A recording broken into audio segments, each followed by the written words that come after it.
Good? No देखिए, sir. When we are talking about the link layer का जो main function है कि how the data is physically sent over the network layer, कि जो data है, जो इंफॉर्मेशन है, उस उसको किस तरीके से नेटवर्क लेयर के ऊपर रखेंगे। ठीक है, यानी कि आपको कहीं ट्रेवल करना है तो हाउ यू रीच योर बस, और जो भी ट्रेन है उसको किस तरह से आप पिक करेंगे, that is the functioning, that is the responsibility of link layer. और इसके अंदर ये रखा जाता है कि पैकेट को कैसे कोड किया जाएगा। कोड का मतलब कि इसको किस तरह से इनक्रिप्ट किया जाएगा, उसको किस तरह से एड्रेसाइज किया जाएगा। This is the responsibility of link layer.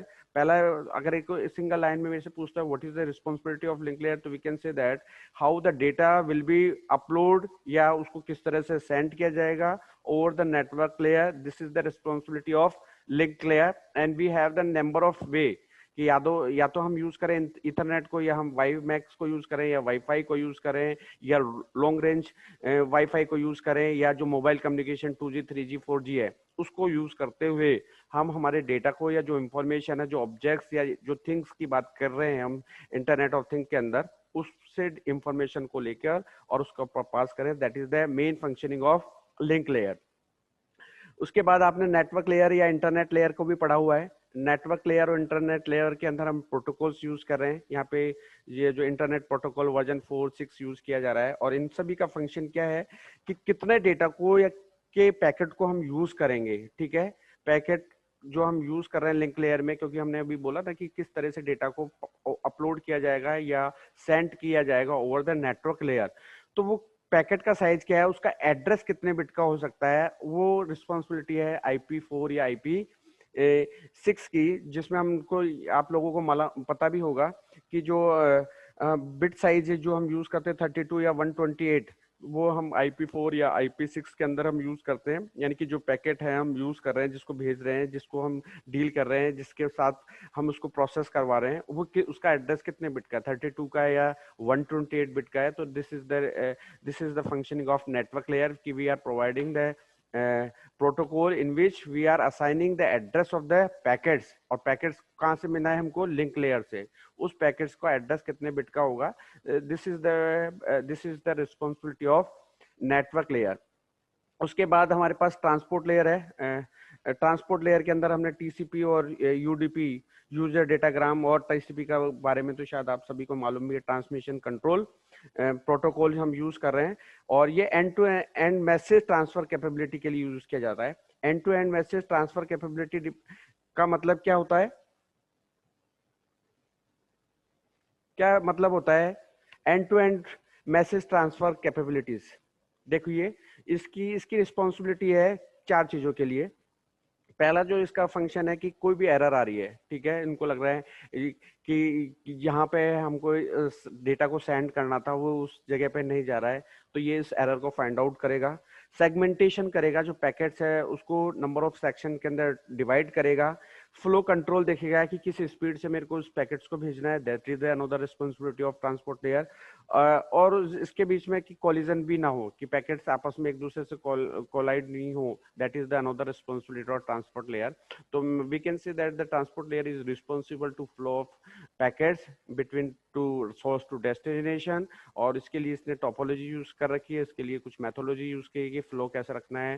ठीक है, इसके बाद कोलिजन को अवॉइड करना है, साथ के साथ इसको सेगमेंटेशन करना है, और साथ के अगर कोई एरर आ रही है तो उसको फाइंड आउट करना है, उसको एनालिसिस करना है और उसको रिमूव करना है। तो this is the way which is use in the transport layer. उसके बाद इसके अंदर ही UDP यूज किया गया है, यूजर डेटाग्राम। सर हाँ सर, अगर डेटा को ट्रांसमिट करते समय एक डेटा पैकेट लॉस्ट हो गया तो क्या होगा? तो अब बाकी उसको का फिर चेक ट्रांसमिट किया, हो गया? अब उसको चेक किया जाएगा बार बार में। इसका देखिए, मैंने मैंने किसी, आपका क्या नाम है? हेलो, अमन। ओके अमन। मैंने किसी काम के लिए आपको शंकरा कॉलेज भेजा, और मैंने बोला कि भाई ये एक फैकल्टी है, उनको ये पैकेट दे देना है। ठीक है, कोई भी लिफाफा है या एनवलप है, वो आपको उनको देना है। अब मैंने जैसे ही आपको भेजा, तो मैंने जो भी फैकल्टी उससे पूछा, ठीक है, कि भाई मैंने टाइम कैलकुलेट कर लिया कि विद इन 5 मिनट या 10 मिनट्स में आप वहाँ पे पहुंच जाने चाहिए। और मैंने वहाँ की फैकल्टी से पूछा कि भाई एक स्टूडेंट मैंने उनको मैंने भेजा है, वो आपको एक एनवलप दे के जाएंगे। अब मैंने उनसे पूछा तो उन्होंने बोला अभी तक तो आया नहीं है। तो फिर मैंने देखा कि वो कहाँ चले गए। फिर मैंने तुमको कांटेक्ट किया, या आपने फोन नहीं किया, तो फिर मैंने दोबारा दूसरा डेटा लिया, दूसरा एनवेलप तैयार किया और दूसरे स्टूडेंट को भेजा। तो रिसीवर ट्रांसमीटर, क्योंकि अभी हम प्रोटोकॉल्स की हम बात करेंगे तो उसमें ये चीज आएगी बार बार में कि जो डेटा हमने रिसोर्स के थ्रू भेजा गया है वो पहुंचा या नहीं पहुंचा। अगर वो टाइम के, क्योंकि टाइम आउट का वर्ड जो यूज किया जाता है बहुत जगह देखते हो आप, उस चीज को आप यूज करते हो आपके एटीएम के अंदर कि अगर आपने यस नो नहीं बोला तो ऑटोमेटिकली टाइम आउट हो जाता है और आपको दोबारा से चीजें स्टार्ट करनी पड़ती है, स्टार्ट यानी कि इनिशलाइज करनी पड़ती है। तो हमने ये मान लिया, ये इतना चेक कर लिया कि अगर ये सिग्नल भेजा जाएगा तो इतने टाइम में पहुंच जाना चाहिए। अगर पहुंचना नहीं है तो वो डेटा हमारे लिए लॉस्ट माना जाएगा, हमको दोबारा उस सिग्नल को भेजना होगा। तो मैंने दोबारा एक एनवलप तैयार किया है, दूसरे स्टूडेंट को लिया है और दूसरे स्टूडेंट को वापस बोला है कि जाओ शंकरा कॉलेज और ये फैकल्टीज को, इस फैकल्टी को ये एनवलप देकर आओ। फिर मैंने फोन किया 10 मिनट बाद, क्योंकि मेरे को एक्सपेक्टेड टाइम जो लग रहा है वो 10 मिनट लग रहा है, और मैंने उनसे पूछा कि भाई वो स्टूडेंट आकर आपको एनवलप दे दिया क्या, हैंड ओवर कर दिया क्या? उसने बोला यस। तो इसका मतलब है जो टास्क थी वो एग्जीक्यूटेड हो गई है, जो कम्युनिकेशन था वो कंप्लीट हो गया है। तो अगर आपको लगता है कि भाई पर्टिकुलर टाइम में आपका डेटा लॉस्ट नहीं पहुंचा है, लॉस्ट माना जाएगा वो। अमन, ओके सर। दूसरा जो हमारे पास है user datagram protocol. This is the alternate of transport layer, या जिसको हम बोल सकते हैं टीसीपी है। अगेन सेम फीचर है इसका कि इसको ट्रांसपोर्ट जो लेयर के रूप में हम टीसीपी को यूज करते हैं उसी तरह से वर्क करेगा, लेकिन ये केवल minimum amount of communication mechanism के लिए यूज किया जाता है। यानी कि ऐसे बोल सकते हैं कि एक पर्टिकुलर टाइम पीरियड के लिए ही हम यूडीपी को यूज करते हैं। तो उसके बाद हमारे पास एप्लीकेशन लेयर है जो इसको हम यूज करते हैं। एप्लीकेशन लेयर के अंदर हमारे पास डिफरेंट प्रोटोकॉल्स हैं और इसको नेटवर्क प्रोटोकॉल्स के अंदर ही हम यूज किए जाएंगे। आप लोगों ने हाइपर टेक्स्ट ट्रांसफर प्रोटोकॉल पढ़ा हुआ है, वो है, हम आगे की क्लासेस के अंदर इनको वन बाय वन डिस्कस करेंगे। हमारे पास कंस्ट्रेंट एप्लीकेशन प्रोटोकॉल है, ठीक है, वेब सॉकेट है। ये हमारे पास प्रोटोकॉल है डेटा को ट्रांसफर करने के। देखिए दो तरीके के प्रोटोकॉल्स हम अभी देखेंगे, एक तो होगा हमारे पास डेटा प्रोटोकॉल और दूसरा होगा हमारे पास नेटवर्क प्रोटोकॉल। जो नेटवर्क प्रोटोकॉल है वो एचटीटीपी, जो हमारे पास नेटवर्क हम यूज कर रहे हैं उनके लिए होगा, ब्लूटूथ होगा, जिगबी होगा, लो रेंज वाइड एरिया नेटवर्क होगा। अगर मैं डेटा प्रोटोकॉल की बात करूंगा तो हमारे पास आ जाएगा मैसेज क्यूइंग टेलीमेट्री ट्रांसपोर्ट, जो आप देख रहे होंगे, एमक्यूटीटी है, सीओएपी है, डीडीएस है हमारे पास, जिसको डेटा डिस्ट्रीब्यूशन सर्विस के रूप में हम बोलते हैं। एएमक्यूपी है जो हमारे पास एडवांस मैसेज क्यूइंग प्रोटोकॉल के रूप में यूज कर रहे हैं। तो we can divide the protocol for the two basic category या two types, one which is the data protocol, another is the network protocol. जो नेटवर्क प्रोटोकॉल है वो ओवरऑल नेटवर्क की बात करेगा कि आपस में ऑब्जेक्ट या थिंग्स जो हम यूज कर रहे हैं वो किस तरह से कम्युनिकेट हो रहे हैं, और जो डेटा है वो ये देखेगा कि किस तरह से हमने सिग्नल्स को, जो लो पावर आईओटी डिवाइस है उनसे डेटा कैसे लिया जा रहा है, उनको किस तरह से पास ऑन किया जा रहा है। ठीक है, नेक्स्ट हमारे पास ये प्रोटोकॉल्स हम यूज कर रहे हैं, स्टैंडर्ड्स जो हम यूज कर रहे हैं कि किन किन किस तरीके से सिग्नल्स को हम भेजे जाएंगे। तो अभी लिंक लेयर के अंदर हमने बात की थी कि किस तरह से डेटा है या जो इंफॉर्मेशन है उसको हम नेटवर्क लेयर पे अपलोड करेंगे। So we have using some standards, और हमने पिछली क्लासेस के अंदर बात भी की थी कि IEEE एक ऑर्गेनाइजेशन है जो ये डिसाइड करती है और वो चीज़ों को स्टैंडर्डाइज करती है कि अगर हमने इस चीज़ को वर्ल्ड वाइड लेवल पर इस्टेब्लिश करना है तो we have the some IEEE standards. उन स्टैंडर्ड्स को यूज करते हुए हमने ये प्रोटोकॉल्स डिजाइन किए हैं, उन प्रोटोकॉल्स को यूज करते हुए हम डेटा को नेटवर्क लेयर के ऊपर इस्टेब्लिश कर रहे हैं। ये कुछ प्रोटोकॉल्स हैं जो वाईफाई के लिए यूज किए जा रहे हैं, ये इथरनेट के लिए यूज किए जा रहे हैं, यानी ये केबल्स हम यूज कर रहे हैं जिसके थ्रू इंटरनेट प्रोसेस किया जा रहा है, अप्लाई किया जा रहा है, एस्टेब्लिश किया जा रहा है। ये वाईफाई वायरलेस फिडिलिटी बोला जाता है। वाईफाई की फुल फॉर्म है वायरलेस फिडिलिटी। जब भी हाई फाई या वाईफाई, दो हम आप लोगों ने वर्ड सुने होंगे, हाई फाई हाई फिडिलिटी, जिसमें हमको स्टीरियोफोनिक साउंड मिलता है। मोनोफोनिक और स्टीरियोफोनिक टू थिंग्स होती है। अगर मैं एक साइड से ही मेरे कान में, अगर मेरे पास मतलब हम लोग दोनों साइड से या सभी डायरेक्शन से साउंड को सुन सकते हैं तो वो सिस्टम कहलाता है स्टीरियोफोनिक। और केवल एक साइड से ही मैं कोई चीज सुन सकता हूँ तो वो मोनोफोनिक है। तो जो हम लोगों का ह्यूमन हियरिंग सिस्टम है वो स्टीरियोफोनिक है, यानी कि किसी भी डायरेक्शन से अगर साउंड मिल रहा है तो हम उसको सुन सकते हैं।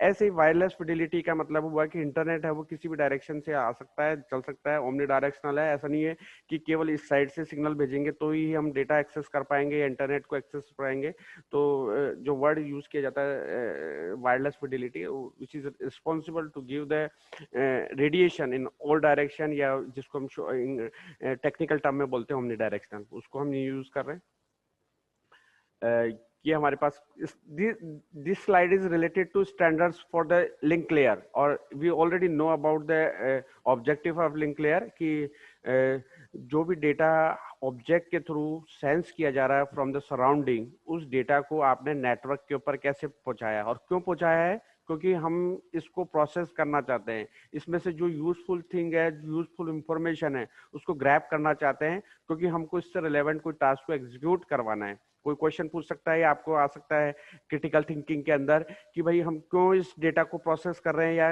इस लिंक लेयर का क्या ऑब्जेक्टिव है।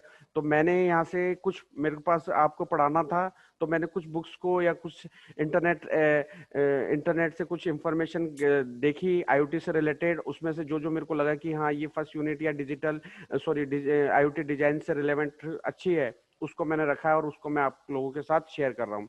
तो यहाँ लिंक लेयर है, उसका काम क्या है कि जो भी सराउंडिंग से जो डेटा मिल रहा है उसको नेटवर्क लेयर पे भेजना। उस नेटवर्क लेयर पे भेजने के लिए यहाँ पे हमारे पास दो तरीके हैं, या तो मैं यूज करूँ वाईफाई सिस्टम, या मैं यूज करूं ईथरनेट सिस्टम, और या मैं यूज करूं WiMAX system.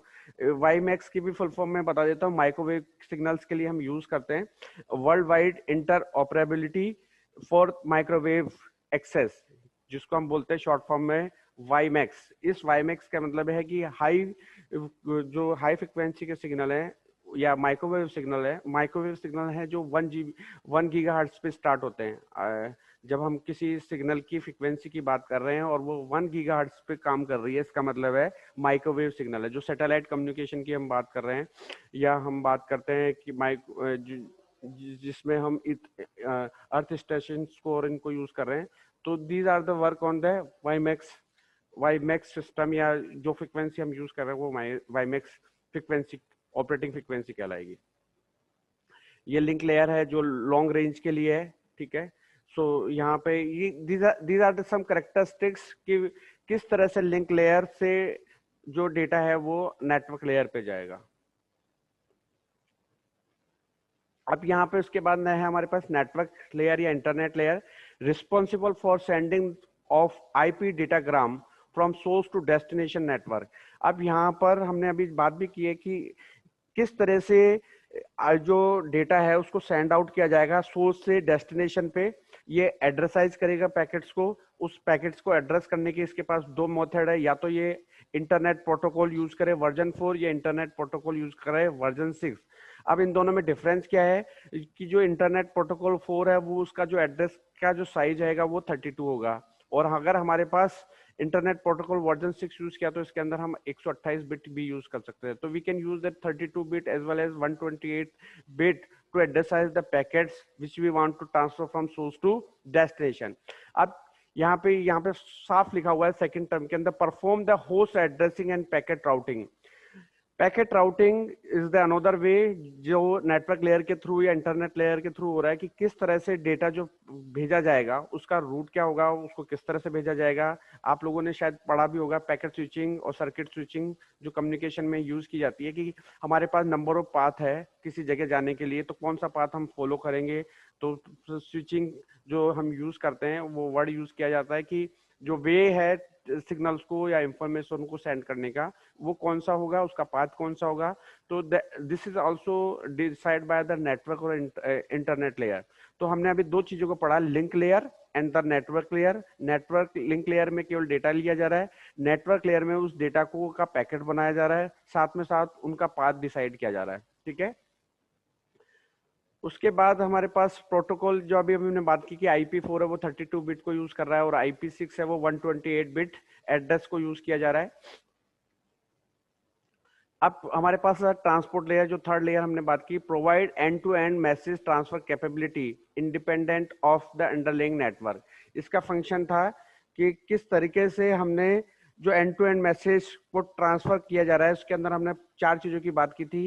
Error control, segmentation, flow control and congestion control, या कोलाइड जो हो रहा है, कोलिजन हो सकता है पैकेट्स के बीच में, उसको अगर हमको अवॉइड करना हो तो हम ट्रांसपोर्ट लेयर को यूज करेंगे। इसके अंदर हमने यूडीपी और टीसीपी दोनों को यूज किया। ये हमारे पास एप्लीकेशन लेयर है, जिसमें हमने बात की कि कौन कौन से वे है जिसके थ्रू हम नेटवर्क प्रोटोकॉल्स को डिजाइन करते हैं या यूज करते हैं। तो एचटीटीपी है हमारे पास, हाइपर टेक्स्ट ट्रांसफर प्रोटोकॉल, जिसको हम यूज करते हैं कि जो प्रोटोकॉल है उसको किस तरह से डिजाइन किया है, उसका फाउंडेशन कैसे होगा, डेटा कैसे कम्युनिकेट किया जाएगा ओवर द वेब एप्लीकेशन पे या वेबसाइट के ऊपर उस डेटा को किस तरह से भेजा जाएगा। That is the responsibility of HTTP या हाइपर टेक्स्ट ट्रांसफर प्रोटोकॉल जिसको बोला जाता है। It is consist of the publish. अब पब्लिश का मतलब 2 चीजें चलती है यहाँ पे, पब्लिश, सब्सक्राइब और ब्रोकर। जब आप आगे पढ़ेंगे डेटा, तो पब्लिश का मतलब है मैंने अभी आपको मैसेज करके बोल दिया कि मेरी क्लास इतने बजे होगी, तो अब मैंने ये पब्लिश कर दिया है। जिन जिन को एक्सेस करना है, जिन जिन को सब्सक्राइब करना है, वो जूम पर आ गए, वो क्लास में आ गए। तो यहाँ पे अब मैंने, जो होस्ट होता है उसने पब्लिश किया लेकिन ब्रोकर को बताया। ब्रोकर का मतलब अब यहाँ पे हो सकता है कि मैंने डिपार्टमेंट को बोल दिया कि sir I will take the class on 10 o'clock, ठीक है, लेकिन मैंने ये आपसे शेयर नहीं किया, डायरेक्ट सब्सक्राइबर पे या क्लाइंट से बात नहीं की है। केवल और केवल जो रिस्पॉन्सिबिलिटी दे रखी है वो डिपार्टमेंट को दे रखी है। तो first I give the information to our department कि I want to take the class on 10 o'clock for the 7 sem students, CS students. अब ये ब्रोकर की, जिसको बोला जाता है या जिसको हम बोल सकते हैं कि डिपार्टमेंट है, उनकी रिस्पॉन्सिबिलिटी है कि वो इस बात को आप लोगों से शेयर करेंगे। अब आपको हमने क्रेडेंशियल दे दिए, we provide the link for the class, आपने उस लिंक को एक्सेस किया और उसके थ्रू आप क्लास ज्वाइन कर लिए। तो यहाँ पर पब्लिश वर्ड जो यूज किया जा रहा है, जो यूज करते हैं हम, वो ये है कि हमने बता दिया, जो होस्ट है उसने बता दिया कि ये इंफॉर्मेशन हम शेयर कर रहे हैं आप सभी से। जो डिपार्टमेंट है यानी कि उन्होंने इस बात को आप लोगों से शेयर कर दिया, और जो आप क्लाइंट है यानी कि जो स्टूडेंट है वो इस चीज के ऊपर आ गए हैं, उन्होंने उनको एक्सेस करना स्टार्ट कर दिया। तो ये डेटा प्रोटोकॉल के अंदर आएंगे, जो अभी हम डिस्कस करेंगे कि कब किस और किस तरीके से कम्युनिकेशन होगा। दूसरा हम ये भी देखते हैं कि कम्युनिकेशन जो होगा कि मैंने आपसे कुछ पूछा, मैंने अमन से कुछ क्वेश्चन पुटअप किया कि ये इसका आंसर क्या है, या तो उन्होंने इसका आंसर दे दिया और उसके बाद चीजें आगे चलती रही। तो इसका मतलब है कि मास्टर स्लैब मोड हमने यूज किया। मास्टर स्लैब मोड का और एग्जांपल लेता हूँ कि क्लास चल रही है, कोई स्टूडेंट आता है, वो मेरे से परमिशन मांगता है कि और मैं उसकी परमिशन को मतलब उसको एक्नोलॉज करता हूँ, उसको रिस्पॉन्स करता हूँ, उसके बाद आगे चीज चलती है। या इसको और दूसरा तरीका ले सकते हैं, मैंने बोला कि भाई आज की क्लास समझ में आ गई है क्या, आपने बोला हाँ आ गई है, तो हम फिर नेक्स्ट टॉपिक को डिस्कस करना स्टार्ट किए। अगर आपने बोला कि नहीं हमको अभी कुछ डाउट है पुराने टॉपिक के या पिछले टॉपिक के ऊपर, तो हमने अभी पिछला टॉपिक ही दोबारा डिस्कस किया। तो यहाँ पे आती है कि आपने कुछ रिक्वेस्ट भेजी, उस रिक्वेस्ट की मैंने एक्नॉलेजमेंट भेजी है, और उसके बाद हमारा कम्युनिकेशन बढ़ा, या हमारी टास्क या हमारी जो भी एप्लीकेशन है उसको हम यूज कर रहे हैं। समझ में आ गया क्या? रिक्वेस्ट और एक्नॉलेजमेंट, रिक्वेस्ट और एक्नॉलेजमेंट वाला कॉन्सेप्ट समझ में आ गया? वो डेटा प्रोटोकॉल में अभी यूज किया जाएगा। हेलो? Yes sir. ओके, नहीं तो अभी एक और है कि इसका एक एग्जांपल है कि हम लोग आरपीटी का फॉर्म भरते थे, तो पहले हम एक खुद का एक होम एड्रेस वाला लिफाफा या उनके साथ रखा जाता, तो हमारा फॉर्म सबमिट हो गया, उसके बाद उसका जो एक्नॉलेजमेंट है वो डिपार्टमेंट एमआरईसी से आता था, और हमको पता चलता था कि जो फॉर्म है वो हम लोगों का सबमिट हो चुका है। तो यहाँ पे रिक्वेस्ट और एक्नॉलेजमेंट है उसको यूज किया जाता है, जिससे कि ये मालूम कर पाए या कर सकते हैं कि किस तरीके से डेटा के बीच में कम्युनिकेशन हो रहा है। किसी स्टूडेंट ने क्लास के अंदर एंट्री की, तो पहले उसने रिक्वेस्ट भेजी मे आई कमिंग सर, और उसके बाद मैंने उसको रिस्पॉन्स किया है, उसके बाद वो क्लास में एंटर हुआ है और उसने अपनी क्लास को कंटिन्यू किया है।